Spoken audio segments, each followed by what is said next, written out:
Good evening friends. আজকে সন্ধ্যার চায় দেখো নিয়ে নিয়েছি 2 রকমের নিমকি, রাজামারি বিস্কিট আর চানাচুর। এই দিয়ে আজকে চা পর্ব সারবো।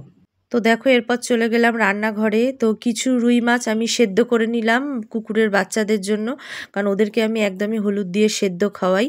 তো চলো, মাছ কমপ্লিট হয়ে গেছে, এবার ভাত খেয়ে নেওয়ার পালা। ভাত খেয়ে নিচ্ছে। আর ওই জনাব, ওই দেখো লালু, ওর যে কি গোসা হয়েছে না অভিমান হয়েছে। উনি শুধু শুধু মাছ মাংস খাবেন, ভাত খাবেন না। যা খাবি না তো খাবি না। আর আরেকজন দেখো হিংসায় মরে যাচ্ছে জ্বলে, তার কারণ কালুকে বিছানায় কেন শুইয়েছি।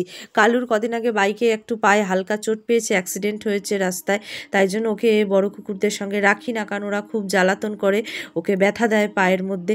তো পেইন কিলার দিতে হয়েছে, দেওয়ার পরে পায়ের ব্যথাটা দেখো, ফোলাটা একটু কমাতে ও ঘুমালো, নাহলে ঘুমোতে পারছিল না, পায়ে প্রচণ্ড ব্যথা, এই জন্য ওকে আলাদা সরিয়ে রেখেছি ঘরে।